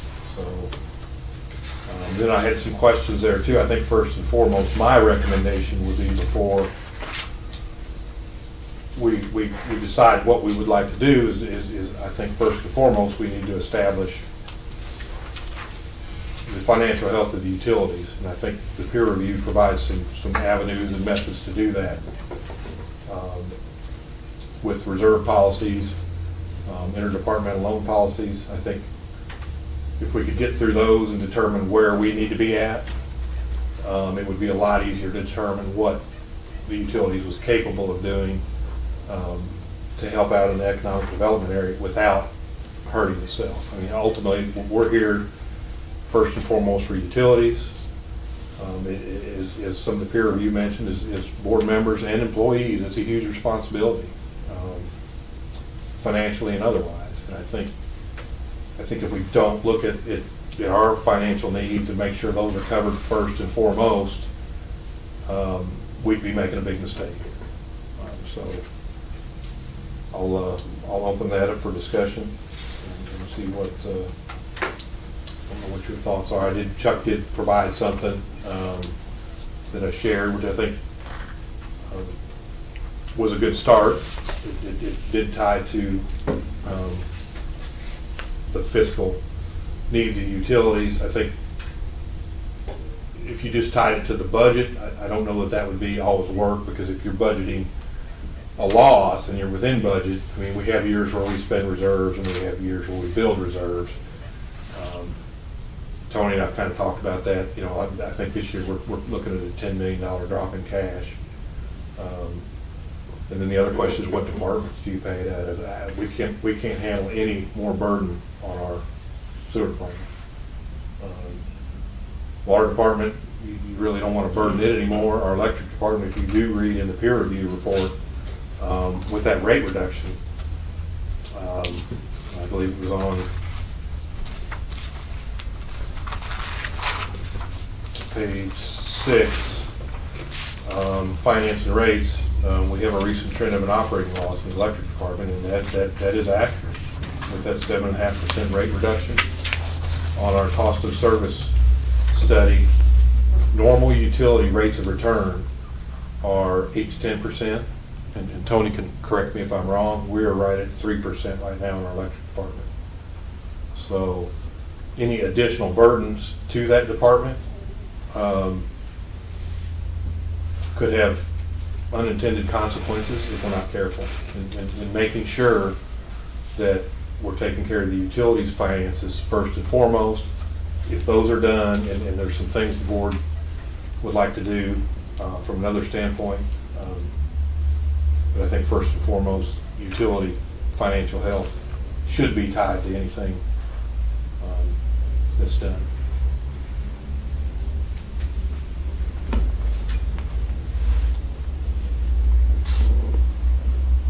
Gentlemen, have questions for Jeff?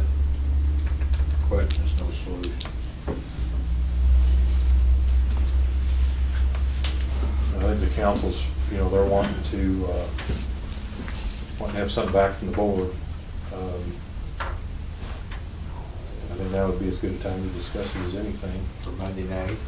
Well, I don't know if it's for Monday night, but I think, here in the short term, I don't think they want to wait months to have a discussion. I mean, one point on the thing was that maybe we look at a cap, and it's so much, and once it's funded fully, whatever that cap amount is, then there's no more funding until that cap amount is withdrawn from. And I think that's what I shared with us here. That was kind of one point I had. I don't know if that works or not, but it's something that, it may also explain why the other city that you looked at hadn't drawn from it for some time. Maybe, I don't know if that was brought up, if there was some discussion with them as to whether they had some kind of cap level or not. They didn't. We did get in discussion with him, and then Richard thought the 1% they had was pretty heavy.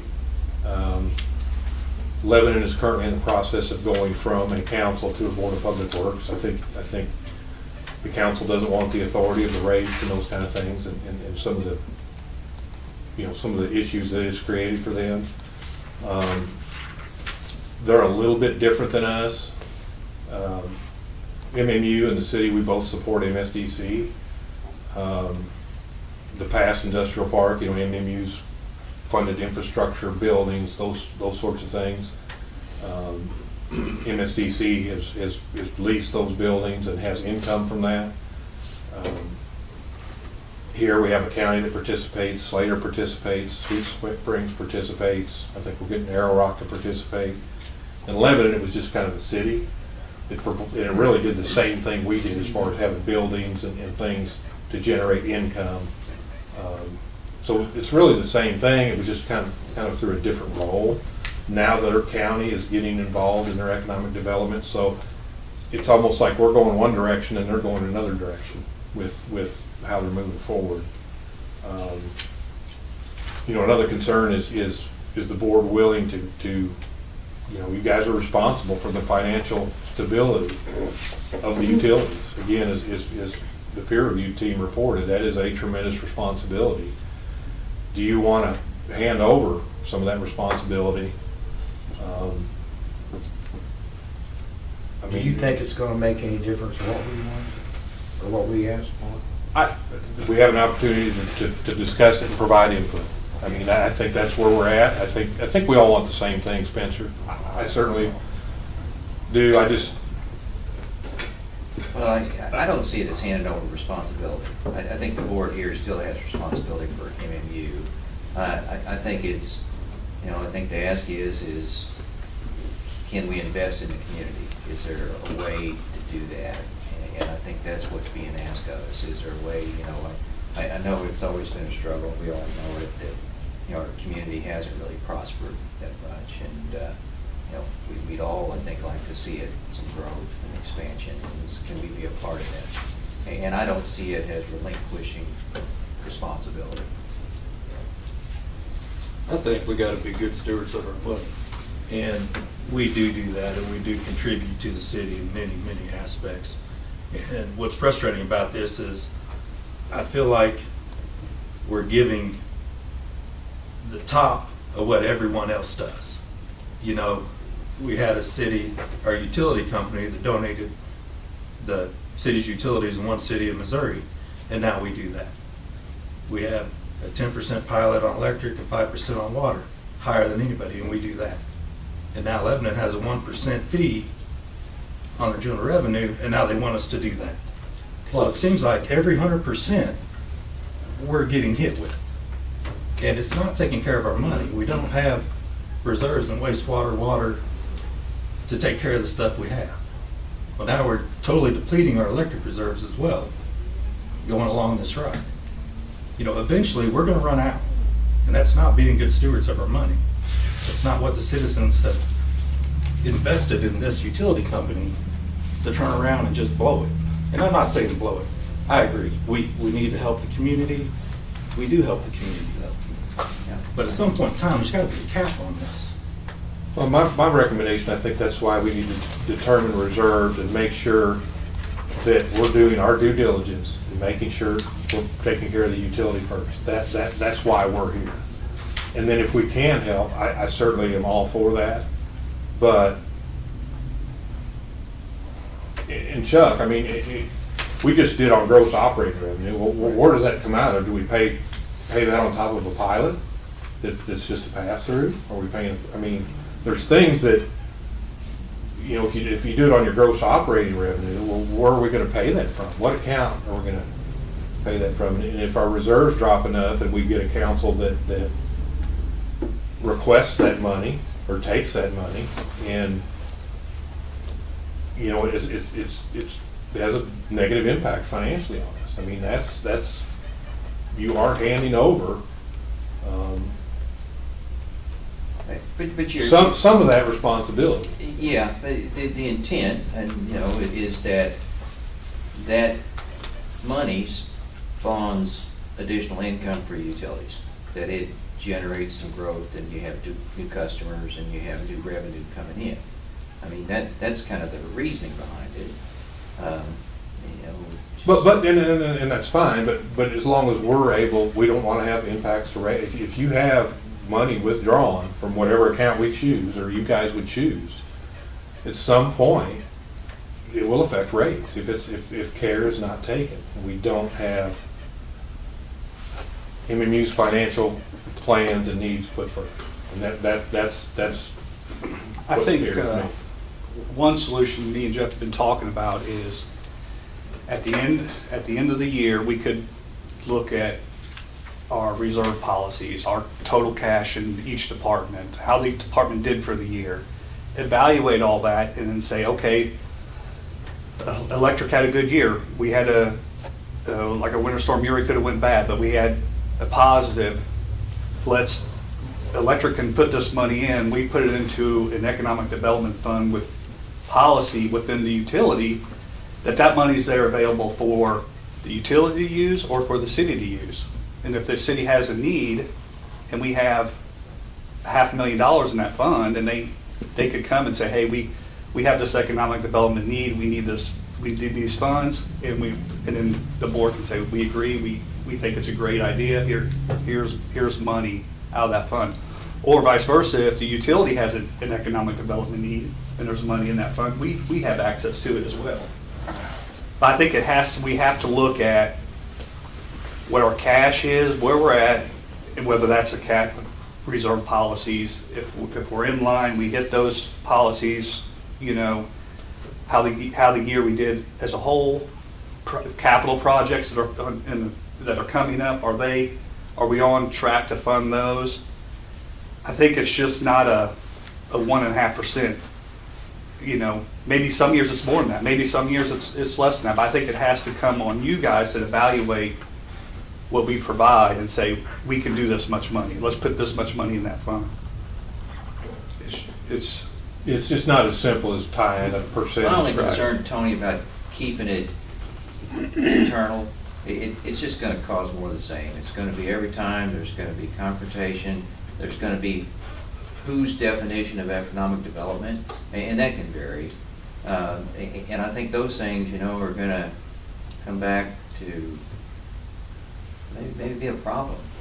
Well, I don't see it as a problem. Kirk had mentioned that it hadn't worked, but I can't think of any time the city's come to the board and asked for money. I remember Ron Ott, and I don't know if you guys were on the board, when there was some hope and talk about a grocery store. It had come and asked for a substantial amount of money from the board. The board said sure, and we helped them with the HAB Center. I can't think of where.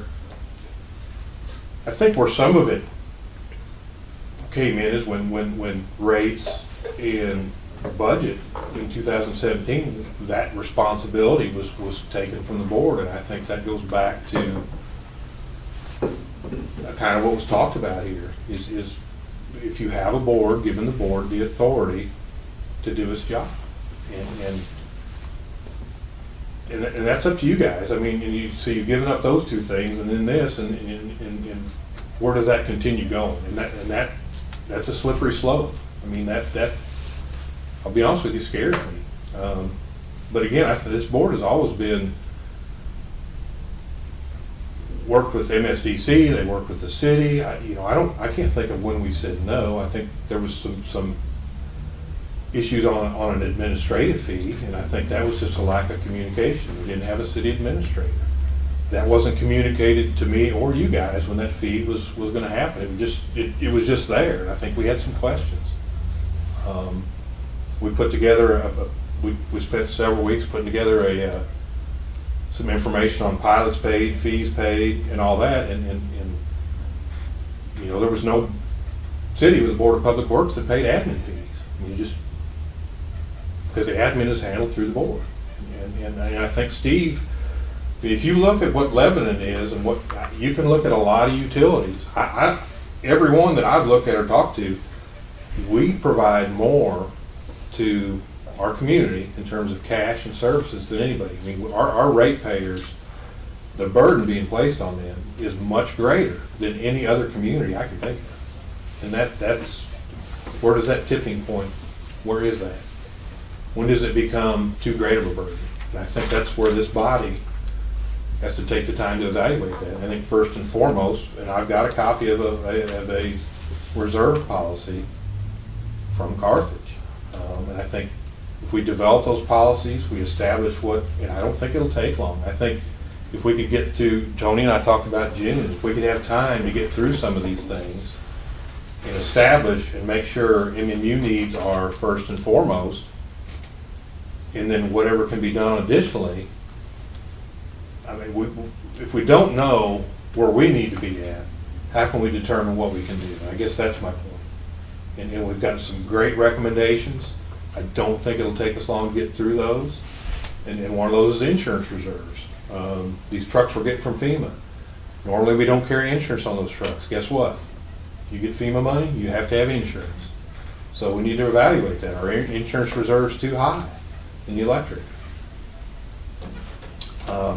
They could be, and that's something we could look at, and if there's money there available, we could maybe put that right in there to get started and then go forward.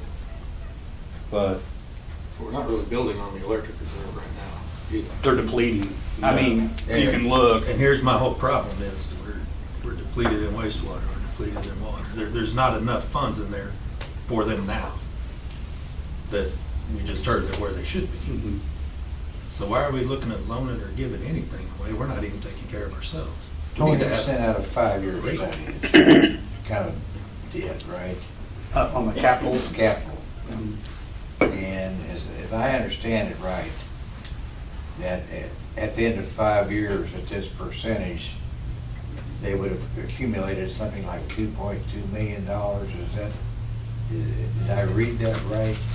Was that in this? What do you? That was the email you sent to Chuck. I think it was about, yeah. Is that you sent to him, Chuck? That sounds about right. But I- and that's why I've got I was it here. suggesting a cap. Yeah, So yeah. that you Oh, cap it. is that where that But I think came it was from? about, 400 and some odd Oh, thousand a year. yeah, correct. Yep. Uh-huh. I know what you're talking about. But if Yeah. spent every year, it would have totaled, I mean, it Right, could. yes, that's right. And Yeah. I don't think that's something, utilities are complicated. It's easy to look at what we've got in reserves and think, wow, they got a lot of money. But in reality, $2.5 million a month in utility bills, we don't. I think we're below 6 months in water, we're below 6 months in wastewater. We're probably right at 6 months right now in electric. If we follow and establish policies. Now, the insurance reserves are probably where there's a bigger question. Do we really need that amount of insurance reserves? We don't have the power plant that we used to have. Is there a way we can lower that would exceed our reserves in electric and be able to provide something? And I think we need to answer that question first before making a decision. We need to make sure that we're doing what we're supposed to do, which is the finances of the utility. And talking about reserves, and I'll reference, I think this is Paul's book here, on reserves, and it kind of ties into that 4 to 6 months. So I think what I'm hearing reserves is probably kind of a rule of thumb, maybe 30 to 50% of reserves for each department. Is that, I think that's what I heard as far as 4 to 6 months. So that kind of goes back to my point about, the condition, the infrastructure condition of the utilities, because that could make a difference, whether it's 50% or 30%, because if you have aging equipment that's in dire need and it's going to require a lot of capital, then yeah, you maybe need to be that 50. But if you have, a better condition of your utilities, you may be able to scale it back to 30. And I think that's the policy we looked at. Yeah. Carthage identifies that. You kind of factor that into whatever your Yeah. policy is. Yeah. You have to look at your capital, and those have to be addressed. So I guess my point is, I just don't want us to think that by every department, we need 50% Right, reserves. right. Sure. Because it probably could, in some cases, it could be less, maybe in some cases. Well, I think it factors in what kind of 5-year projects that department has in the horizon too, so we Right. need to start. I hate for us to get caught like we have with the wastewater plant where we probably should have had a rate increase 5 years ago to prepare for that project, and I agree, the 5-year is kind of new to the utility, so there's still a lot of tweaking I think we need to do. I think departments need to still kind of identify those things that are going to be coming up. But yeah, I think I agree. And if you look, our net, that's why I put the net capital assets in there between us and Lebanon. I mean, we have $100 million of assets, but we're 41 net. So we have a lot of old infrastructure that eventually need to be replaced. And I think that plays a role into reserves and how much we need to have. And I think part of the problem with the wastewater plant is there were no capital improvements from 1994, 1995 until 2013. And I think that's where we've gotten behind, is you have to continually reinvest money in these capital improvements. If we'd done these aeration basins 5 or 6 years ago, which is when they should have been done, it would have been a lot lower cost. than it is now. So you can't get behind the change, so to speak. And I think, but the capital, the reserve policies need to address that. And the ones we've looked at have, and I think that's what we need to determine before we can go forward with anything like this. And I think that's something we could do in 2 or 3 months, and you know, bring that back to you guys and let you say, hey, here's our capital plans, here's a reserve policy, this is where it'll put us, this is where we need to be, this is where we're at. But the two main things there should be insurance reserves and then regular reserves. And I think if we can, along and included in that, just like you mentioned, is capital improvements. What kind of condition are we in? And I think once we determine that, we can move forward knowing whatever financial contributions we make to economic development aren't harming or putting us, moving us backwards, Chuck. That's I just want to be, I know. I want to make sure we do our due diligence. We don't just rush through something and make a decision that we might regret later. I'm all for the utilities has always been for economic development. Like I said, I don't know which members were on the board when Ron came. The board didn't bat an eye and said, hey, yep, we'd be glad to help you. We helped on the loan. I don't. When Missouri Valley College, when there's been anything that's helped economic development, whether it's waiving fees on water mains, infrastructure extensions, or whatever, I can't think of when the board said no.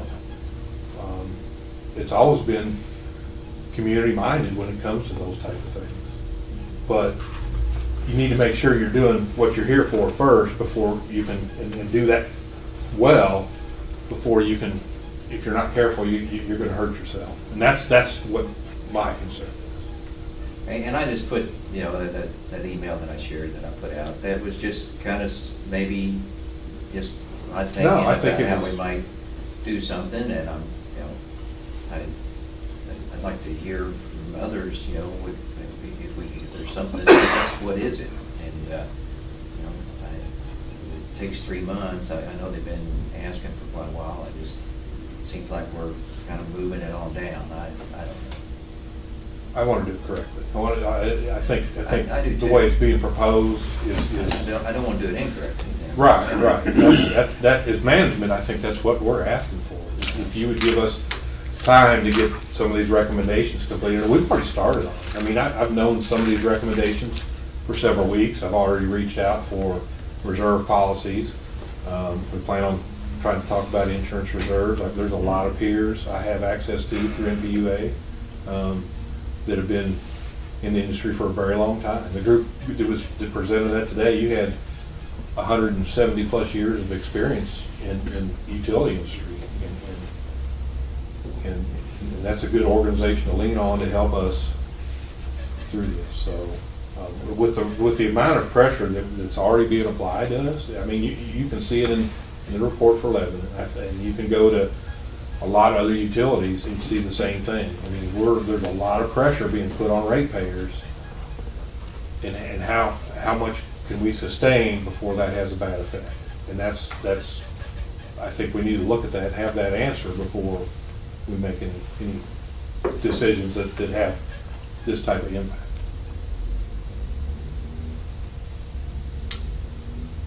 Thank you for your report on Lebanon.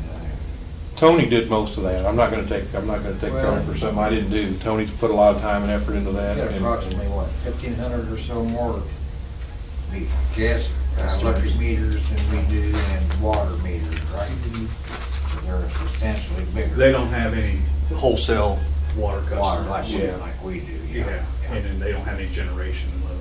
Yeah, they don't have any generation on their electric side, so they don't have, and then on the water, if you just look at it on the surface at operating revenues, you know, they've got 1,700 more water customers, but a lot less revenue than we do. Well, they don't provide water to the water districts. So that's, a lot of our revenue comes from, I mean, we supply water to parts of 5 counties.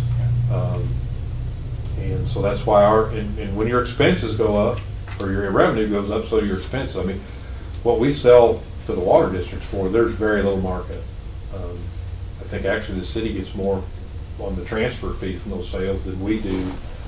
I mean, I think they get 5% of that. I think our markup's probably less than 1%. It's pretty low. So, but I mean, to look at things, numbers on the surface, you really have to kind of dig into those to find out why. And I think that's the same thing with our finances. If you look at those on the surface, they're one way, but then there's reasoning behind why those numbers are what they are. And I think we need to define those a little bit better and make sure we're covering our bases first and foremost.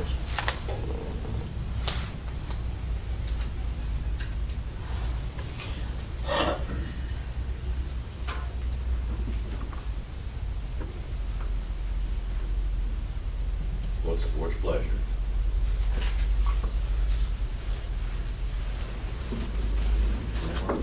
Motion to adjourn. Do we need an executive session for anything? I think so, for legal. Yes. We still need to. Pay the bill. Cash Oh. disbursement. Yeah.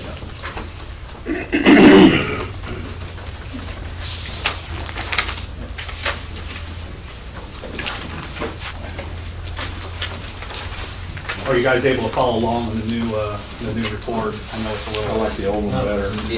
I know. It's kind of hard to. Thank you, gentlemen. Thank you, guys. Thank you. guys. Appreciate Great it. discussion. It's Thank good you. discussion. It is going to be a little different, but I actually do like the layout of this a little better once you kind of understand it. And I was going to kind of break it out. I think it's on page 5. I was trying to use one to explain to Doug earlier. If you look at page 5 for like Liberty Utilities, you'll see that the electric, what the electric department paid, what the water department paid, what the sewer department paid. I like that better. And the IT paid, and then it shows the total out at the bottom per vendor.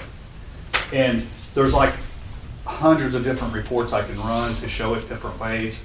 This was just kind of one I've been playing around with, so I can change it. We can kind of do things going forward. I've just kind of had to pick one, and I haven't had a lot of time to get in there and play around in it yet. So I do think the only thing I don't like is I haven't been able to find a report that ties what our accounts payable was and what our payroll was in the one total. So this one, it shows, if you go back to page 16, it shows for each department what the total paid out was in payable, account payable.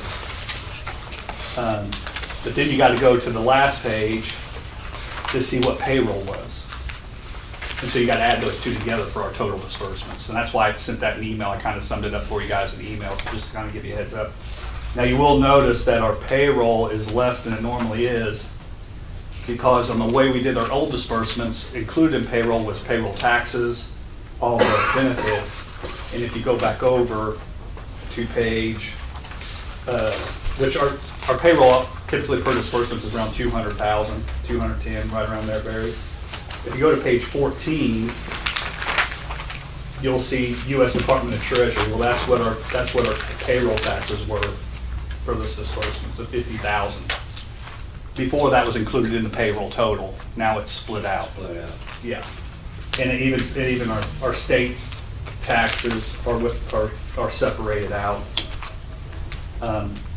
If you look at page 13, I know I'm jumping around a lot here. United Healthcare premiums, there's what each department paid for a total. But the only thing included in the payroll was the taxes and retirement. I think even the retirement contributions in there as well. So I realize it's new and it's going to be a learning curve, but if you guys have any questions, just don't hesitate to ask or let me know. And I'm still learning all the report stuff. I'm hoping, I know even in the financials that I present every month, those are things I manually do. I'm hoping to get away from that and just be able to run a report to show you guys, so I don't make those kind of little key errors there. But it's gonna be, will look different going forward. So. Hey, can you do like a summary page that, you know? Can you go back to the old? Yeah. That's what I was thinking. This is fine, but can you? I like the old way better. Yeah, I did too. I don't put hurt his feelings. This so. detail's great. But is there any way to? There's a way you can customize. And I don't want you to reports. have I'm to still- do I know. something, yeah. I know, I'm working on it, so. Okay, Be all right. patient, I will try to get something in place. You always ask for more, now we're like, give us this. Yeah. Thank you. Yeah. Make a motion to pay the bills? Second? Motion's been made and seconded to approve cash disbursements. All in favor, please say aye. Aye. Opposed? Motion carries. Next board meeting will be March